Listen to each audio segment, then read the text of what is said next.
The jump took 3 days. 3 days of traveling through the strange space between stars.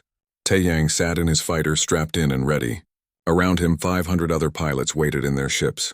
They filled the launch bay of the carrier, row after row of deadly machines. His radio crackled. "All pilots, this is Commander Daeho.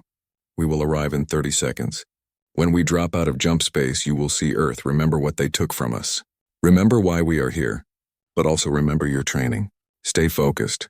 Follow your orders. Fight well." Taeyang checked his weapons one more time. Everything was ready. He had trained for this moment his entire life. His father had been a pilot. His grandfather, too.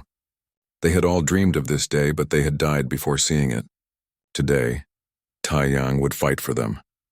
10 seconds, the computer announced. Taeyang took a deep breath. His hands were steady on the controls. His heart beat fast but calm. This was it. The universe twisted. Reality bent. Then suddenly they were there. Through his cockpit window, Taeyang saw Earth, a blue and white sphere hanging in space. Beautiful. Perfect. Home.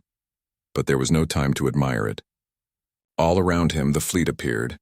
Thousands of ships materialized from nothing. Carriers, battleships, destroyers, fighters. The entire hidden fleet had arrived. On Earth, alarms began to scream. In the capital city of Vorathos Prime, Defense Coordinator Kelthax was drinking morning tea when his screen exploded with warnings. He dropped his cup. It shattered on the floor. "Impossible," he whispered. His 4 hands shook as he read the reports. Thousands of unknown ships, massive energy signatures. They had appeared without warning, without any sign they were coming. "Sir," an officer shouted. "They are not responding to our hails. They are powering weapons." Kelthax grabbed his communication device. "Alert the military. Wake the High Council. We are under attack." "By who?" the officer asked. "We do not recognize these ships. They match no known species in the galaxy." Then the ship sent a message. It was broadcast on every frequency. Every Vorath on the planet heard it at the same time. "This is Commander Daeho of the Human Defense Fleet. 450,000 years ago, you destroyed our civilization. You killed our people. You stole our world. Today we have returned. Earth belongs to humanity. You have 1 hour to begin evacuation. After that, we will take our home by force." Silence filled the control room. Then chaos erupted. "Humans?" someone shouted. "That is impossible. Humans are extinct. They have been extinct for 500,000 years." Kelthax stared at the screen. His people had been taught that Earth was their ancestral home, that Vorath had always lived here. But some old records mentioned another species, a species that had lived here before, a species that the Vorath had removed. "They really existed," he said softly. "And they came back." The High Council refused to evacuate. They said the message was a trick. They said no species could survive that long in space. They ordered the military to defend the planet. The hour passed. Nothing happened. Some Vorath began to hope the threat was empty. Then the human fleet attacked. Taeyang launched from the carrier with his squadron. They dove toward Earth, engines screaming. The planet grew larger in his window. He could see cities below, roads, buildings, all built on the bones of his ancestors. Vorath fighters rose to meet them, primitive machines slow and clumsy. Taeyang's targeting computer locked onto 3 of them. He fired. Plasma bolts tore through space. All 3 Vorath fighters exploded. "Too easy," he muttered. Around him, other human pilots destroyed the Vorath defense force. It was not a battle. It was a massacre. The Vorath had no chance. Their weapons could not pierce human shields. Their ships could not match human speed. They had grown soft during centuries of peace. They had forgotten how to fight a real war. Humanity had never forgotten. "Squadron leaders, this is command." Daeho's voice came over the radio. "Begin bombardment of military targets. Avoid civilian areas when possible." Taeyang descended through the atmosphere. His ship shook from the heat. Below him, he could see a military base. Hundreds of Vorath soldiers ran across the ground like insects. Anti-aircraft guns fired at him, but the shots bounced harmlessly off his shields. He armed his missiles. The targeting system painted the base red. All he had to do was press one button. For a moment, he hesitated. Those were living beings down there. They were just soldiers following orders.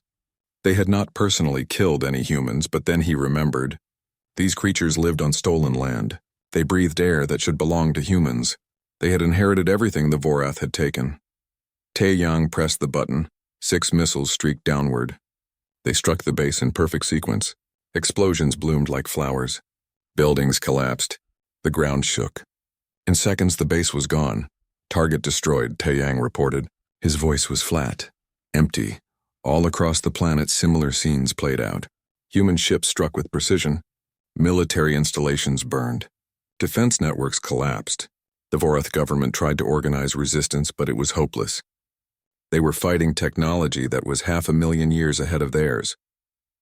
On the command ship, Haywan watched the battle through multiple screens. Each one showed different parts of Earth.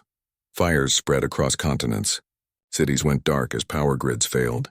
Vorath civilians fled in panic. "We are winning," one Shik said beside her. He sounded satisfied. Haywan said nothing. Yes, they were winning, but the cost was high. Even though the humans avoided civilian targets when possible, people were dying. She could see refugee columns on the screens. Millions of Vorath trying to escape the fighting. "Commander," an officer reported. "The Vorath High Council is requesting communication." Daeho appeared on the screen. His face showed no emotion. "Put them through." A Vorath leader appeared. He looked old and frightened. "Please," he begged. "Stop this attack. We surrender. We will leave Earth. Just give us time to evacuate our people." "You had 1 hour," Daeho said coldly. "You chose to fight instead of leave. Now you will face the consequences." "We did not know humans still existed," the Vorath leader cried. "The genocide happened so long ago. None of us were alive then. We are not responsible for what our ancestors did." Daeho leaned forward. "But you enjoyed what they took. You lived on our world. You erased our history. You pretended we never existed. That makes you responsible. What do you want from us?" the leader asked desperately. "I want you off my planet," Daeho said. "You have 3 days to evacuate. Anyone still on Earth after that will be considered an enemy combatant. We will show no mercy." He cut the connection. The Vorath leader vanished from the screen. "Sir," an officer said, "we are receiving a transmission from the Galactic Council. They are demanding we cease hostilities immediately." The Galactic Council, a group of alien species that governed much of the known galaxy. They had been around when humanity was destroyed. They had done nothing to help. "Send them a message," Daeho ordered. "Tell them humanity has returned. Tell them Earth is ours. Tell them if they interfere, they will regret it." He stood and walked to the observation window. Below, Earth burned. Human fighters swept through the sky. Vorath cities fell one by one. After 450,000 years, humanity had returned home. And they had returned with a vengeance. The second day of the evacuation began badly. Vorath ships struggled to leave the planet. There were not enough vessels to carry 8 billion people. Panic spread through the cities. Riots broke out. People fought each other for seats on evacuation transports. Haywan studied the data on her screens. The numbers were clear. At the current rate, only half the population would escape in 3 days. Maybe less. 4 billion Vorath would be left behind when the deadline ended. She found Daeho on the bridge. He looked tired. He had not slept since the attack began. "Commander," she said quietly, "we need to talk about the evacuation." Daeho turned to her. "What about it?" "They cannot all leave in time," Haywan said. "Not even close. We gave them an impossible deadline." "That is their problem," Daeho replied. "They should have left when we first arrived. Their leaders made that choice. Not the civilians. There are children down there, Commander. Families, people who have done nothing wrong." Daeho's jaw tightened. There were human children too. Human families. The Vorath killed them all without mercy. "I know," Haywan said softly. "But does that mean we have to become like them?" "We can extend the deadline.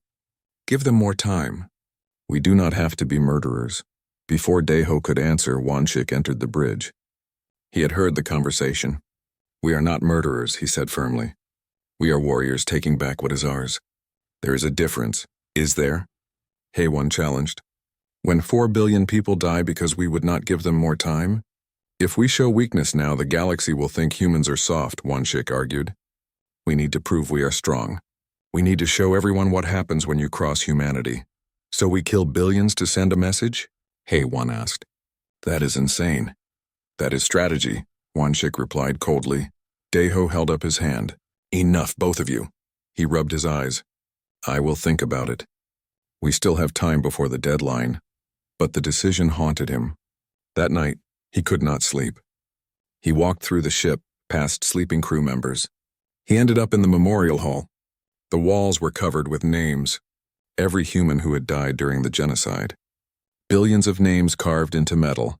His great-great-grandmother's name was there. She had died on Earth when the Vorath attacked. She had been a teacher. She taught young children how to read.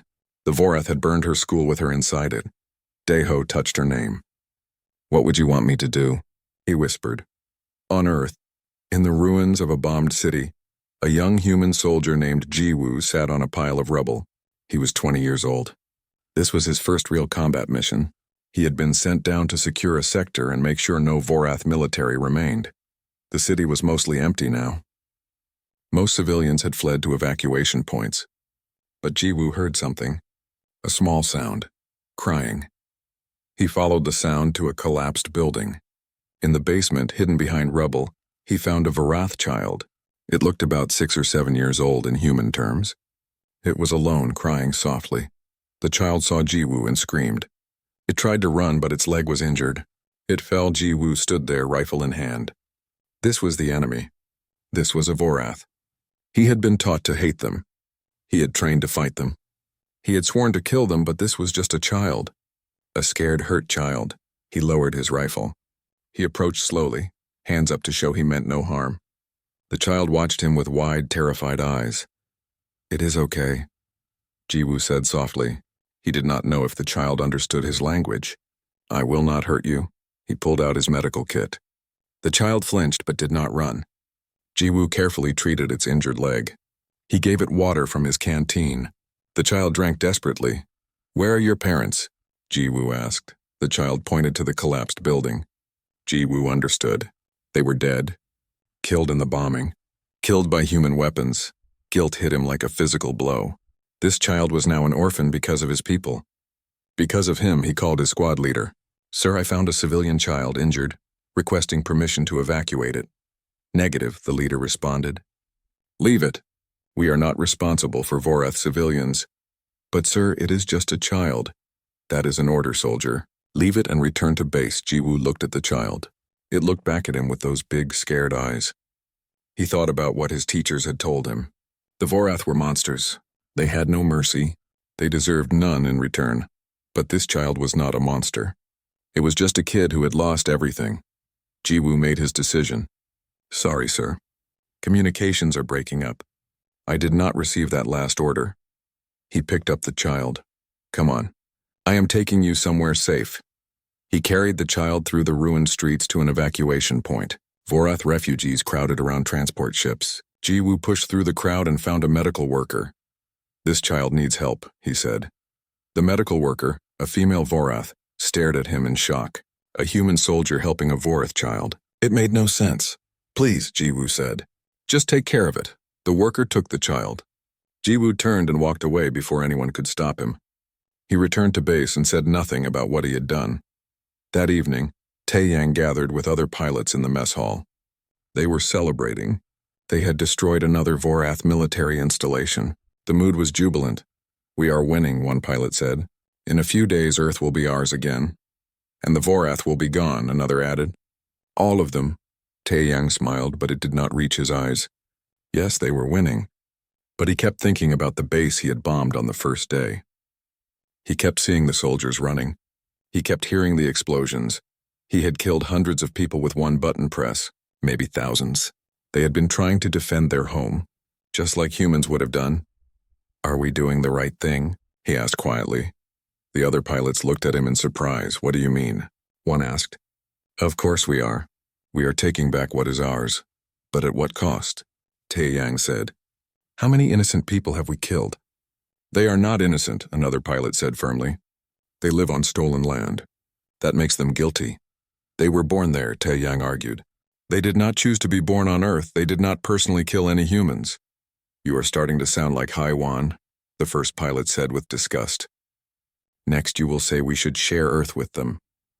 "Maybe we should consider it," Taeyang said. The room went silent. Everyone stared at him. "You are a traitor," one pilot hissed. "I am a realist," Taeyang replied. We have been in space for 450,000 years. We are not the same species that left Earth. Maybe revenge is not the answer." He stood and left the mess hall. The others watched him go in angry silence. The dilemma was spreading, not just among the leaders, but among all humans in the fleet. Some still wanted total war. Others began to question. The unity that had held humanity together for so long was starting to crack, and time was running out. In one day, the deadline would end. Deho would have to make his choice. Would he extend mercy to the Vorath, or would he finish what his ancestors had started? The fate of billions rested on his decision. The announcement went out to the entire fleet. Some humans celebrated, others protested. One chick resigned from the council in anger. He was not alone. Several commanders and hundreds of crew members expressed their rage at what they called betrayal. But most humans understood. They had seen the recordings. They had learned the truth. And they were tired. Tired of war. Tired of hate. They just wanted to go home. Deho broadcast his decision to the Vorath. "This is Commander Deho. The deadline is lifted. You have as much time as you need to evacuate. Human ships will assist in the evacuation. We will help you find a new world. But understand this. Earth is ours. When the evacuation is complete, no Vorath may remain. This is our only offer." The response from the Vorath was immediate. Gratitude. Relief. They had expected death. Instead, they were being given life. The evacuation became a joint effort. Human transports joined Vorath ships. Human engineers helped repair damaged Vorath vessels. Human medical teams treated injured Vorath civilians. It was strange. Days ago, they had been enemies. Now they worked together. Jiwoo volunteered to work on the ground. He helped direct evacuees to transport points. He carried supplies. He rescued people trapped in damaged buildings. Other young soldiers joined him. They wanted to help fix what they had broken. One day, Jiwoo saw a familiar face, the Vorath child he had saved. The child recognized him and ran over. The medical worker who had taken the child was with them. "Thank you," the worker said to Jiwoo. "You saved this child's life. You showed mercy when you did not have to." Jiwoo felt uncomfortable. "I just did what was right."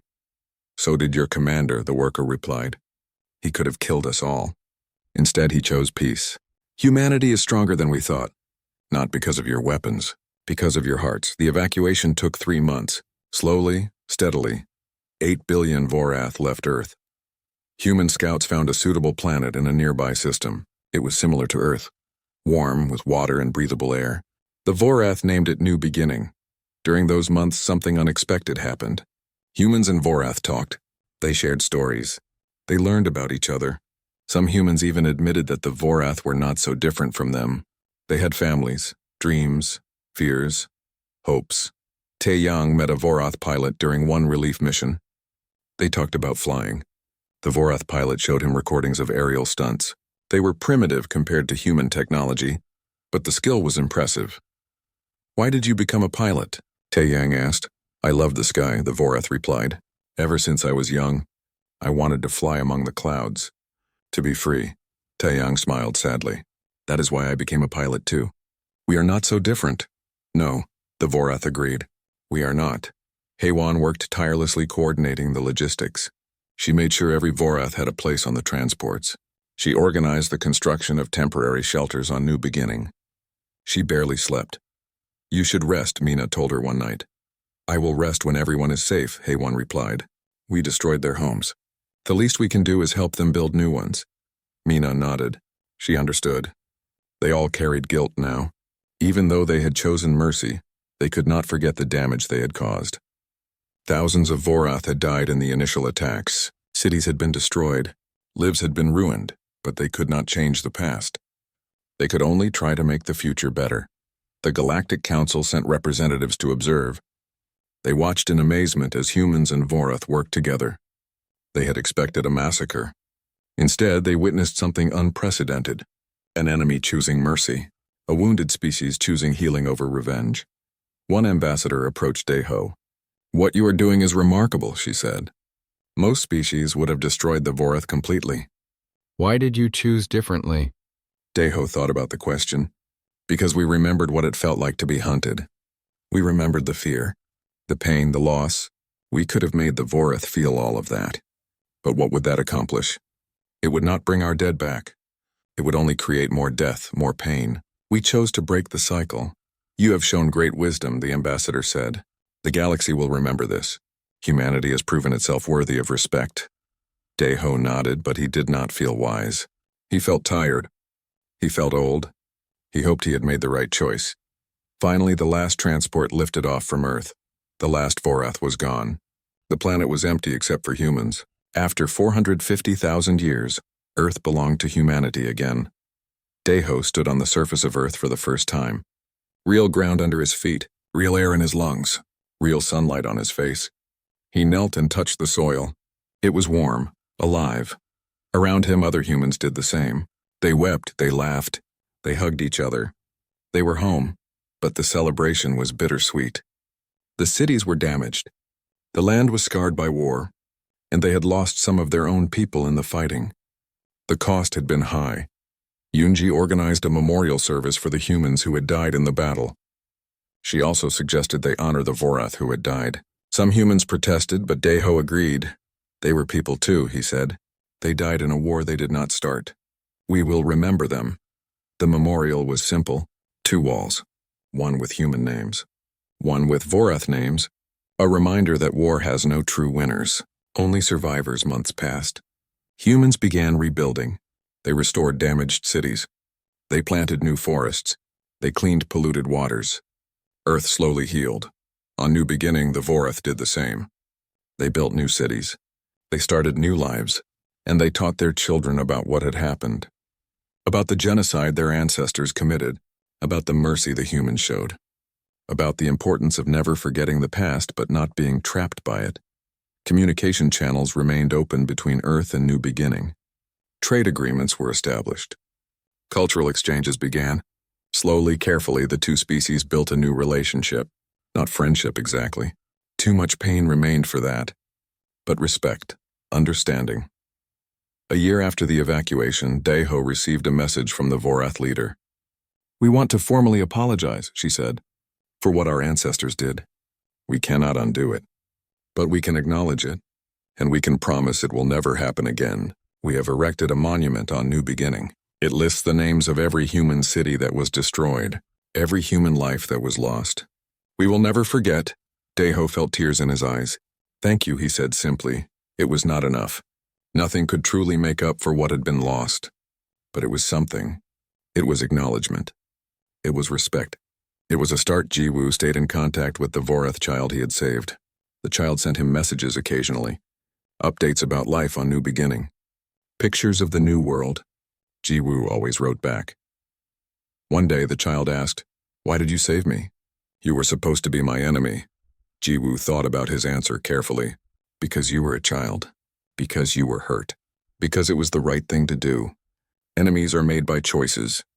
You did not choose to be my enemy, and I chose to be your friend instead." 2 years after returning to Earth, Deho stood once again before the memorial wall. The wall with all the names of humans who died in the genocide. He touched his great-great-grandmother's name. "We came home," he said to her. "We did what we set out to do, but we did it differently than we planned. I hope you would have approved. I hope you would have understood." Heywan found him there. She stood beside him in silence for a while. "Do you think we made the right choice?" Deho asked her. "I think we made the only choice we could live with," Heywan replied. "We could have destroyed the Vorath. We had the power, but then we would have become the monsters. Instead, we proved that humanity is more than just survivors. We are capable of forgiveness, of mercy, of growth." Deho nodded slowly. "One Shik never forgave me." He left the fleet. Others followed him. "I know," Haiwan said, "but most stayed. Most understood.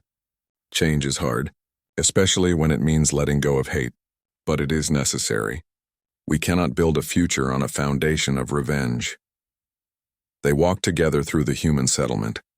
Children played in the streets. Real children born on Earth, growing up under real sky. They had never known the cold metal ships. To them this was normal. This was home. Those children would not grow up with hate in their hearts. They would learn about the genocide, yes. They would remember. But they would also learn about mercy. About the day humanity chose to be better than their enemies. The galaxy watched humanity with new eyes. The species that had disappeared was back. But they were not the conquerors everyone expected. They were builders, protectors. They had returned with advanced technology and overwhelming military power. But they had chosen peace when war was easier. Other species reached out to Earth. Trade agreements, defense pacts, cultural exchanges. Humanity was no longer alone. They had allies now, friends, and the hidden fleet remained in orbit, always watching, always ready. They had proven that humanity could not be destroyed, could not be forgotten, could not be erased from history. They were back, and they were here to stay. Years later, historians would debate Daiho's decision. Some would call him weak, others would call him wise. But everyone agreed on one thing. He had faced an impossible choice, and he had chosen the harder path. Not revenge, not violence, but mercy. Perhaps that was what made humanity special. Not their technology, not their military power. Medical Officer Yoonji was not supposed to be looking at the data. Her job was to oversee the health of human crew members. But curiosity got the better of her. During a brief ceasefire to allow more evacuations, she had collected tissue samples from injured Vorath who had been caught in the crossfire. She wanted to understand their biology, maybe find weaknesses. That was what she told herself. But really, she just wanted to understand them. What she found shocked her. The genetic markers did not match. The Vorath on Earth today were not the same as the Vorath from 450,000 years ago. Not exactly. Their DNA had changed, evolved. They were descendants, yes, but they were different. Yoonji ran the test 3 more times. The results stayed the same. She sat back in her chair, mind racing. What did this mean? She needed more information. She accessed the historical database and studied everything they knew about the original Vorath. Then she compared it to what they had observed about the current population. The differences were clear. The ancient Vorath had been warriors, aggressive, militaristic. They had conquered dozens of worlds. The modern Vorath were peaceful. They had not fought a major war in over 200,000 years. They were farmers, artists, scientists. They valued education and culture. They were not the same people who had destroyed humanity. Yoonji knew she had to report this. She found Daiho in his quarters. He looked even more tired than before. He had not made his decision yet. The deadline was 6 hours away. "Commander," she said, "I need to show you something important." She explained her findings. She showed him the data. Daiho listened in silence, his expression unreadable. "So what are you saying?" he asked when she finished. "That these Vorath are innocent?" "I am saying they are not the ones who killed us," Yoonji replied. "Every single Vorath from that time is dead. 450,000 years dead. The people on Earth today are thousands of generations removed from the genocide. But they still benefit from it," Daiho said. "Yes," Yoonji admitted. "But is that enough reason to kill them? To punish people for crimes their ancient ancestors committed?" Daiho stood and paced. "Our entire existence has been about this moment. Every generation of humans has prepared for this day. We have kept our culture alive. We have maintained our technology. We have never forgotten. How can I tell my people that it was all for nothing?" "It was not for nothing," Yoonji said gently. "We survived. We came home. We proved that humanity cannot be destroyed. That is enough." Before Daiho could respond, his communicator beeped. It was Hyunwoo, the communications officer. "Commander, you need to hear this. I intercepted a Vorath transmission. It is important." Daiho and Yoonji hurried to the communications center. Hyunwoo played the recording. It was a message between 2 Vorath officials.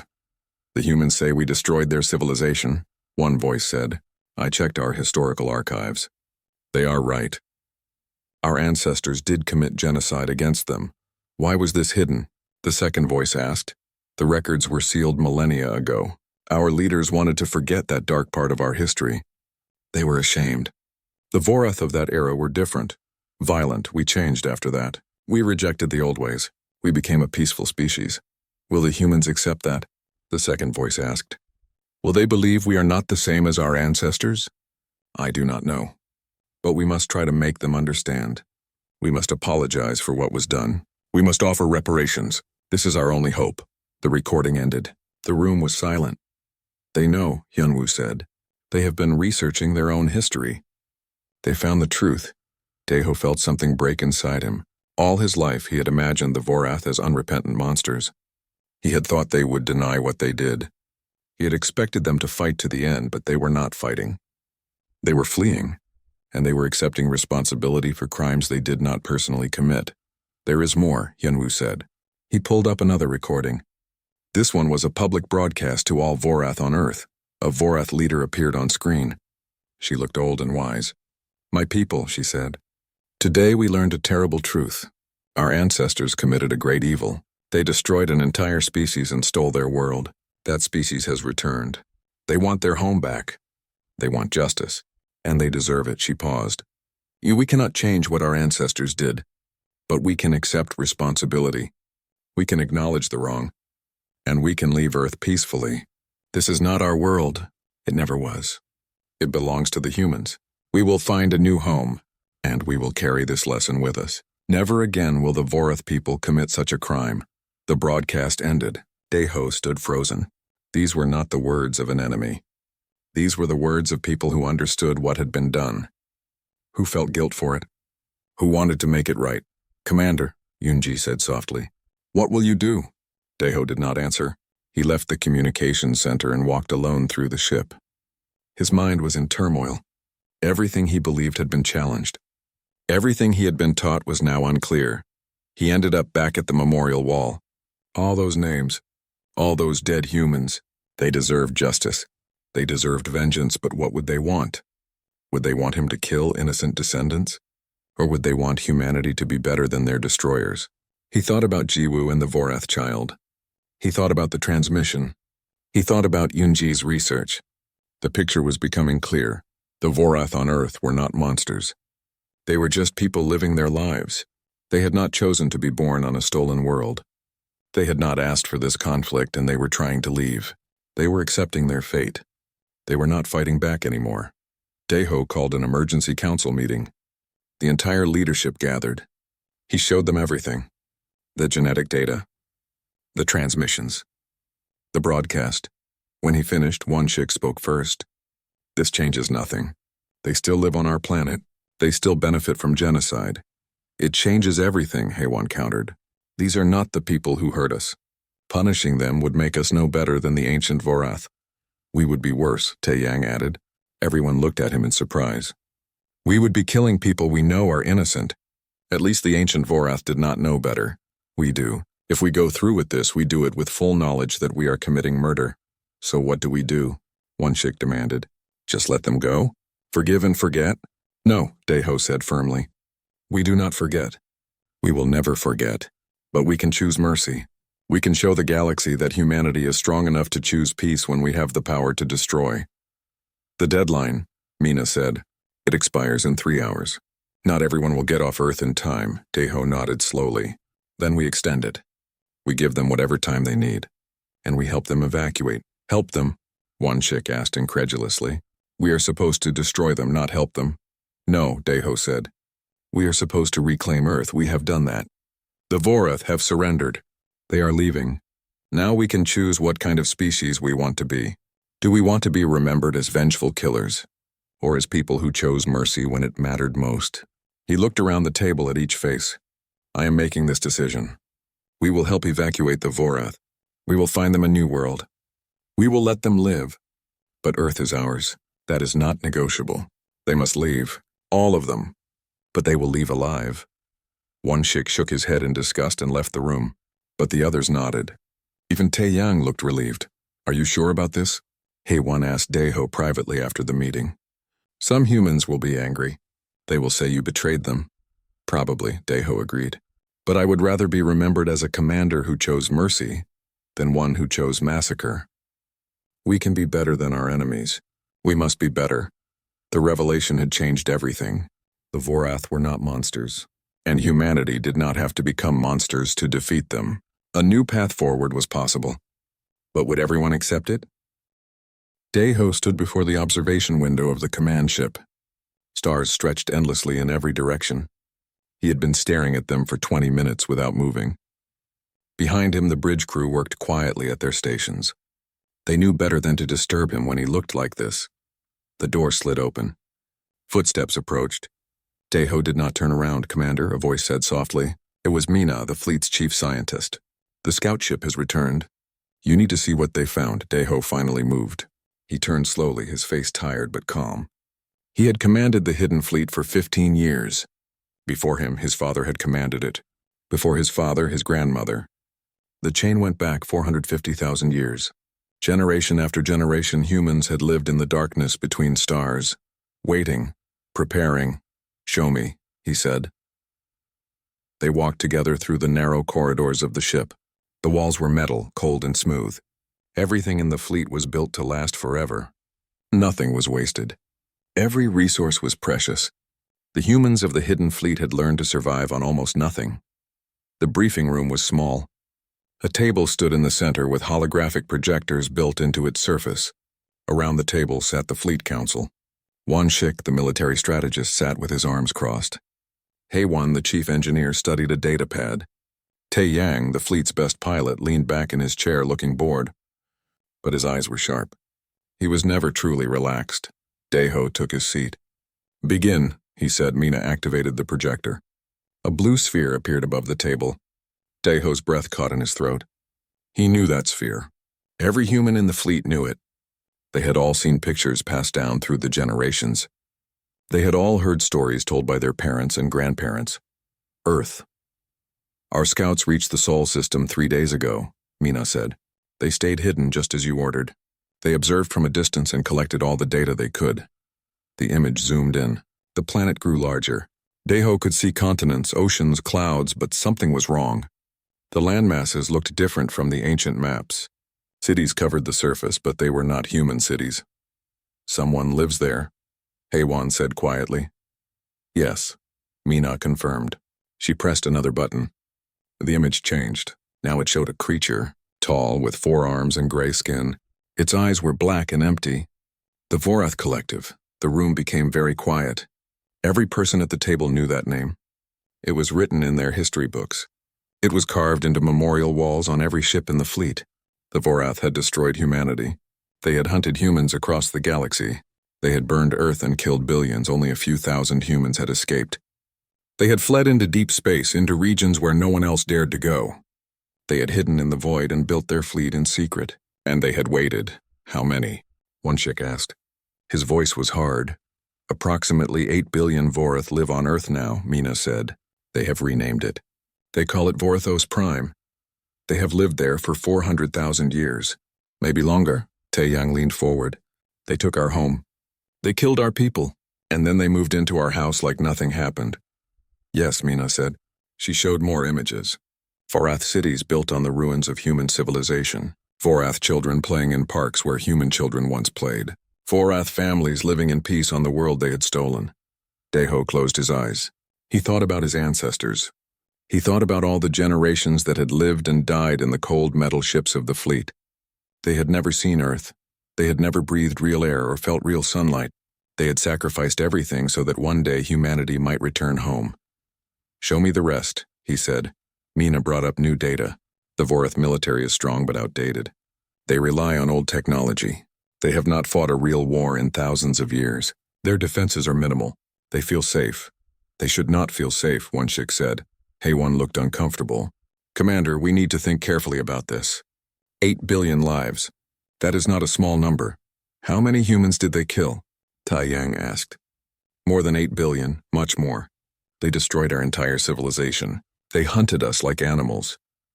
"That was a long time ago," Heywan said softly. "Not to us," Wan Shik replied. "We have kept the memory alive. We have never forgotten. Our children learn about what happened. They learn the names of our lost cities. They learn what the Vorath did to us." Deho opened his eyes. He looked at each person at the table. These were his closest advisors. His friends. They had served together for years. But now they would make the most important decision in human history. "Mina," he said. "You have been studying this for years. Tell us what you know." The scientist nodded. She brought up more data. "I have analyzed everything we know about the Vorath genocide. I have studied old records from before the fall. I can prove beyond any doubt that the Vorath Collective planned the destruction of humanity. It was not random. It was not an accident. They wanted us dead. They wanted our planet. They got both," she paused. "There is more. According to our intelligence, the galaxy believes humanity is extinct. The Vorath have hidden the truth. They tell everyone that Earth has always been their world. They have erased us from history. Rage. Pure rage filled the room. Deho felt it too. The Vorath had not only killed them, they had tried to make sure no one would remember that humans ever existed. What are our options? Deho asked Wonshik. The strategist smiled. It was not a kind smile. We have been building weapons for 450,000 years, Commander. We have technology the Vorath cannot even imagine. Our smallest ships could destroy their largest battleships. Our weakest weapons could level their cities in minutes. Could we take Earth without killing everyone? Haywan asked. Wonshik shrugged. Perhaps. But it would take longer. It would cost human lives. And they would fight back. They would damage Earth trying to defend it. We should strike hard and fast, Taeyang said. End this quickly. Show the galaxy what happens when you destroy humanity. Deho stood. He walked to the window and looked out at the fleet. Thousands of ships waited in the darkness. Millions of humans lived on those ships. They all wanted the same thing. They all wanted to go home. We vote, he said. This decision is too important for one person. Each of you will choose. Should we reclaim Earth by force? One by one they voted. Wonshik voted yes. Taeyang voted yes. Mina hesitated, then voted yes. Haywan looked troubled, but she also voted yes. Deho cast the final vote. Yes, he said quietly. The decision was made. The hidden fleet would return to Earth. They would reclaim their home. And the Vorath would pay for what they had done. Prepare the fleet, Deho ordered. We leave in 3 days. Send word to every ship. Tell them it is time. Tell them we are going home. The council dispersed. Soon the entire fleet knew, after 450,000 years of waiting, humanity would finally return. The age of hiding was over. The age of vengeance had begun.